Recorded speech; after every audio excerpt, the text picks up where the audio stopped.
Good evening and assalamu alaikum. You're watching Dumb Football Reviews. Welcome to the football world.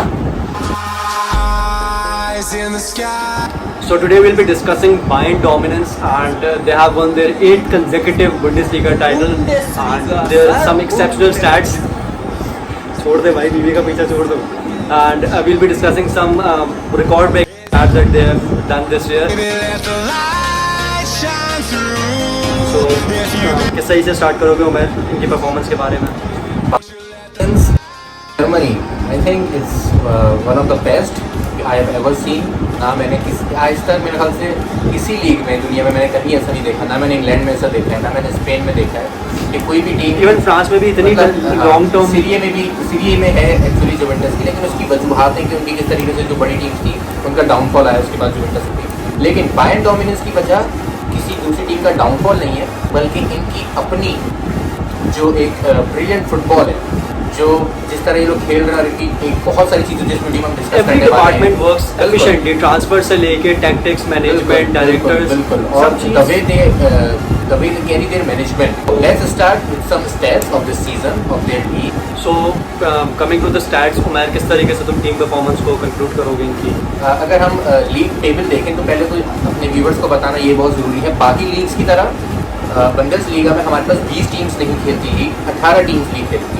तो जिस तरीके से हर team premiere league में या सीरी ए में या फिर अपना ला लीगा में हर टीम 20 मैचेस खेलती है, उस तरीके से हमारे 38 मैचेस खेलती है overall.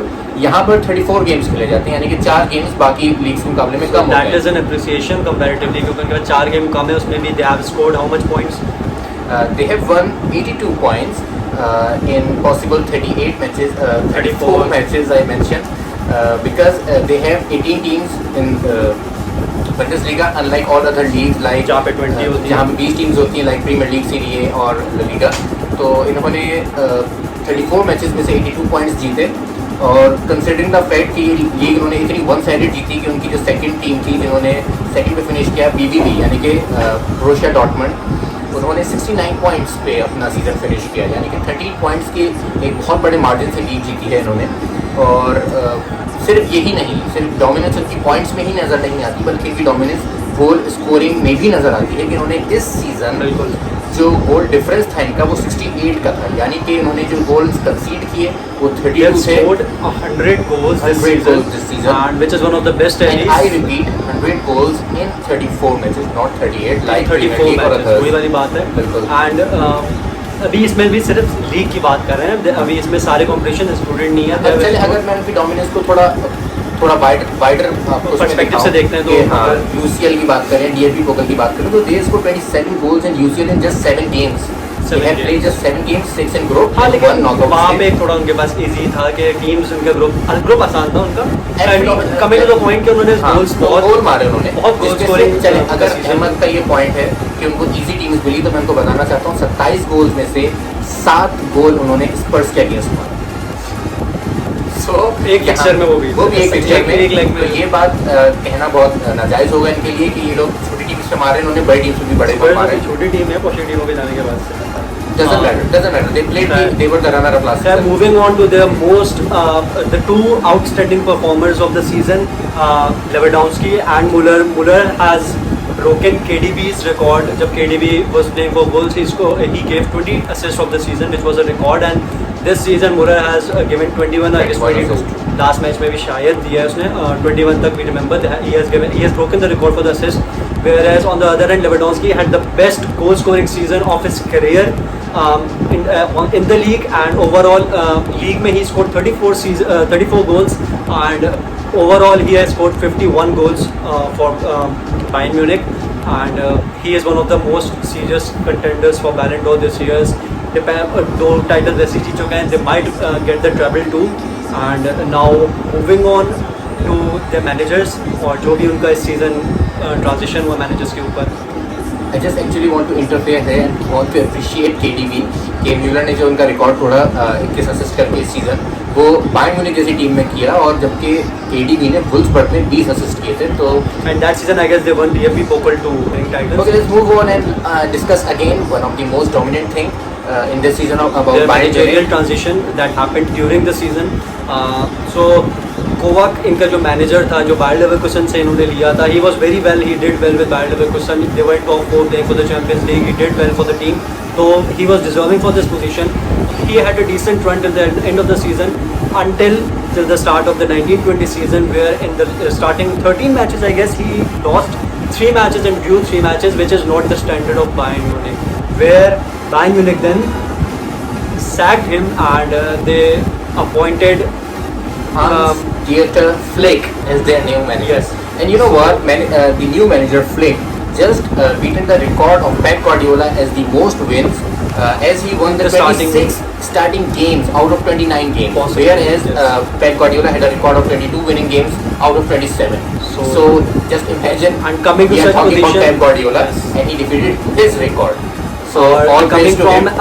a small team, and his record says that he has not been to a star-studded squad, and he was an underdog when it comes to managerial position, and he did really well. He has amazed the team, और जिस तरह से उन्होंने उसका season turn around किया है. Bayern Munich was not doing well in the first half, and sudden turn around team का game play वगैरह, we'll come on to the formation later, but they he were did losing immensely well. they were losing at Allianz Arena, Yes. and under Kovac, and suddenly he turned the tables, and now they are the champions, and most probably one of the most strongest contender in UEFA Champions League also. Yes.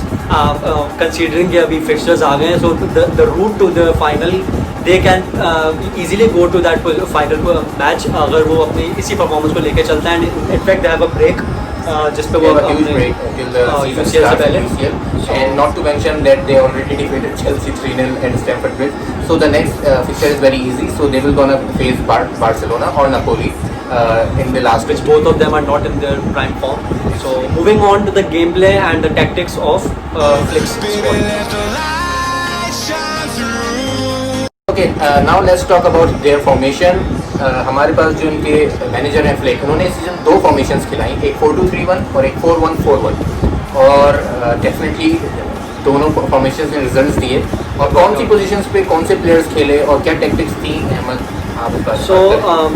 the most interesting thing about it was कि सबसे पहले तो उनका right back है वो midfield पे खेल रहे हैं, Joshua Kimmich, and their very expensive signing of Hernandez is on the bench right now क्योंकि उनका एक immensely talented player, Canadian player, वो USA की टीम से उन्होंने साइन किया, and Alfonso Davis, Cost of 80 million euros. और अभी इन्होंने एक 20 मिलियन का प्लेयर ने उसको रिप्लेस कर दिया अपनी परफॉर्मेंस की बेसिस पे. A great pacy player and straight forward game है वो तो. फ्लिक की गेम टैक्टिक्स ही ऐसी है कि बिल्कुल स्ट्रेट फॉरवर्ड गेम चला है. तो 4-2-3-1 में इस तरीके से वो खेल रहे हैं कि उनके जो विंग बैक्स हैं वो बिल्कुल स्ट्रेट फॉरवर्ड ओवरलैपिंग गेम खेल रहे हैं उनके साथ. They are not purely right back और लेफ्ट बैक, ठीक है. इसके बाद गोरेट्स्का आ जाता है इनके पास और जोशुआ किमिक आ जाते हैं जो कि मिडफील्ड होल्डिंग मिडफील्ड खेल रहे होता है. इनका बहुत स्ट्रेट फॉरवर्ड गेम है, ये लोग साइड वेज गेम नहीं खेल रहे होते, ठीक है. द पासिंग गेम जो है इनका, जो पोजीशन है वो ज़्यादा अक्रॉस द फील्ड नहीं होता, rather they player straight game. अच्छा, यहाँ पे एक फैक्टर है, एक्स फैक्टर है इनका, कि इसी वजह से बायर्न म्यूनिख स्टिल साइनिंग उनकी फोकस होती है स्टार प्लेयर्स को, क्रीम को ख़रीदने की. वो अच्छी बात है कि ये लोग उसको एक अच्छी कॉस्ट के अंदर ख़रीद लेते हैं प्लेयर्स वगैरह को, क्योंकि इनका गेम प्ले इतना रिस्की है. स्ट्रेट फॉरवर्ड गेम के अंदर अगर हम लोग बात करें कि अगर एक मैन मार्किंग पोजीशन के अंदर स्ट्रेट फॉरवर्ड गेम अगर आप अपनी मैन मार्किंग को नहीं कैरी ऑन कर सकते, बॉल इजी से लूज़ हो जाता है, इजीली लूज़ हो जाता है. तो यहाँ पे कोटिन्यो, इवान पेरिसिच, मुलर, थियागो अल्कांतरा और सर्ज नैब्री जैसे प्लेयर्स जो कि पेसी हैं, वन टच गेमिंग का चल रहा होता है, तो इनके बॉल लूज़ करने की रिस्क इस गेम के अंदर बहुत ज़्यादा है. यहाँ पे हम लोग टैलेंटेड प्लेयर्स को या अंडर एक्सपीरियंस प्लेयर्स को बहुत कम खिलाते हैं. सो इनका स्टार्टिंग प्ले ऐसा होता है, इररिलेटिव के स्कोर कुछ भी हो, इनका गेम प्ले इस तरीके से है कि इनके मिडफील्डर्स थियागो अल्कांतरा और गोरेट्स्का हो गया, कोटिन्यो हो गया या मुलर हो गया जो कि 10 नंबर खेल रहे हैं, और हाई प्रेसिंग गेम खेलते हैं. इनकी टीम बहुत हाई लाइन पे खेल रही होती है, तो सामने वाली टीम हैज़ टू मतलब मजबूर हो जाती है वो, they have to play the sideways game, ठीक है. यहाँ पे क्या होता है, इनके होल्डिंग मिडफील्डर और इनके विंग बैक्स यहाँ पे काम आते हैं, जहाँ पे इनके पास इजीली बॉल छीनने का एक चांस होता है, और यहाँ पे इनका काउंटर अटैक्स का बहुत वो होता है, रिस्क होता है. लेकिन एज आई मेंशन कि यहाँ पे इनके पास इतने स्टार स्टडीड स्क्वाड है, इनके पास इतने एक्सपीरियंस प्लेयर्स हैं, यंग एज में इतने एक्सपीरियंस प्लेयर्स हैं कि they have a very low possibilities to not work on their plans. तो इनके प्लान टैक्टिक्स बहुत अच्छे से काम कर रहे हैं, and they have done well. Now let's see का यूसीएल किस तरीके से जाता है। और moving on to comparing their performance to second और third team in the league, क्या कहूँगा मैं? वही मैं एक चीज़ बहुत ज़्यादा मेंशन करूँगा कि बायर्न डोमिनेंस में उनकी अपनी परफॉर्मेंस बहुत ज़्यादा उनको क्रेडिट देना चाहिए, लेकिन इस बात को हम निगलेक्ट नहीं कर सकते कि Bayern Munich spend their years to weaken their biggest opponents Borussia Dortmund. वो उनके स्टार प्लेयर्स को खरीद रहे हैं, लेवेंडोव्स्की उन्होंने खरीदा है। एकदम की कैंपेन चल रही है Exactly. हर साल के, मतलब They उनको are, बस आगे they are नहीं बढ़ना है। just buying their players and Borussia Dortmund just cannot stop their players because of the money matters कि लेवेंडोव्स्की वहाँ गया, गोट्जे वहाँ गया, ह्यूमल्स वहाँ गया और उनको स्ट्रॉन्ग करते रहे। And that is a franchise जो कोई टीम कोई भी प्लेयर मना नहीं करेगा जाने के लिए, बिल्कुल। टाइटल्स किसको नहीं जीत रहे। तो प्लेयर्स इससे पहले कि वो वहाँ सेटल हो, उससे पहले ही बायर्न म्यूनिख उनको साइन कर। और सिर्फ यही बात नहीं, बल्कि ये भी कहूँगा मैं कि जब बात आती है अपने प्लेयर्स को लूज करने की, तो बायर्न म्यूनिख ने मेरे ख्याल से पिछले कई सालों में जितने भी प्लेयर्स लूज किए उसमें अगर कोई सबसे बड़ा नाम था तो क्रूस था। सिर्फ टोनी क्रूस था जो कि बिल्कुल। एक लगा कि उनके लिए लॉस है। हाँ, और उसके अलावा उन्होंने जितने भी प्लेयर लूज किए वो उसको बहुत बहुत अक्लमंदी से हर तरीके से उसको रिफिल करते रहे, हर बूट्स उन्होंने प्रॉपर्ली रिफिल किए हैं।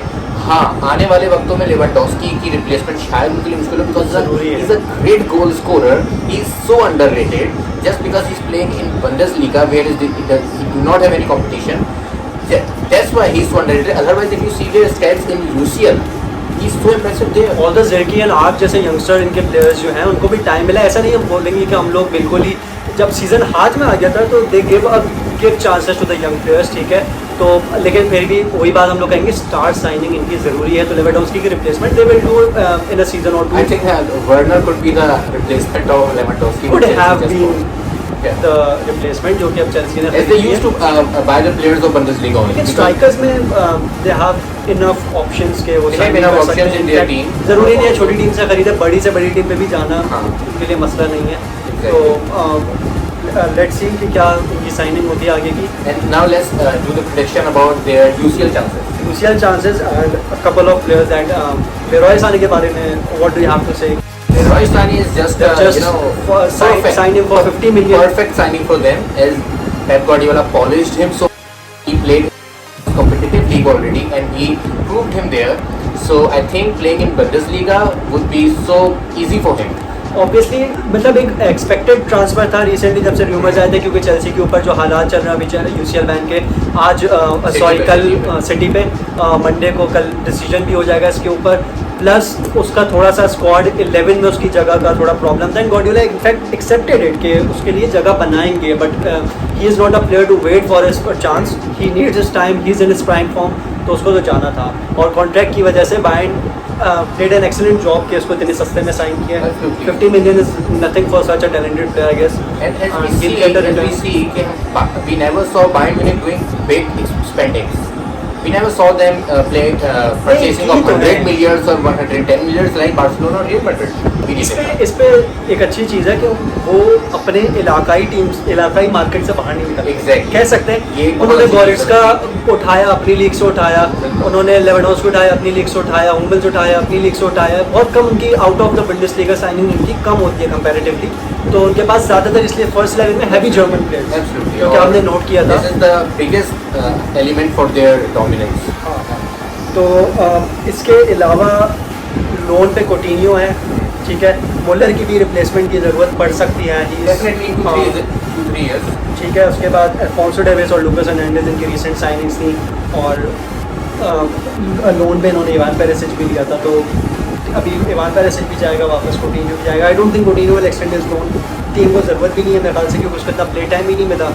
तो टीम अभी बहुत वेल सेटल्ड है और स्टार स्टडेड है। एंड हमारी प्रिडिक्शन अगर बार्सा नापोली में से जो भी आता है वी आर श्योर चेल्सी को तो फिक्सचर ख़त्म ही हो गया आई गेस, बिल्कुल ठीक है। अपने होम पे तो दे स्कोर अलॉट और बार्सा नापोली को भी they can defeat easily with an exception of Messi's performance.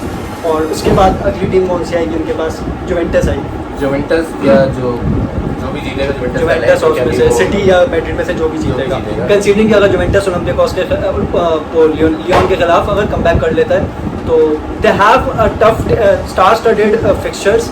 लेकिन परफॉर्मेंस के हिसाब से देखा जाए तो सारी टीम अभी फंबल एवरेज खेल रही है, बेशक वो जुवेंटस हो, सिटी हो, रियल मैड्रिड को तो नहीं I करेंगे। just want to say that if there will be a biggest clash for them, it will be City versus Bayern Munich, because City is Our in form expected when they play their best. There is no one like But- City right now.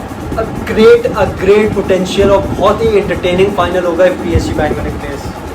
Yeah. और एक prediction अच्छी है, possibilities हैं इन दोनों का final होने की। So winding up our video here on Bayern Munich's immense dominance and a great season. So we'll see you in the next Thank you video. for watching, and please subscribe, like, and share our channel. Thank you so much.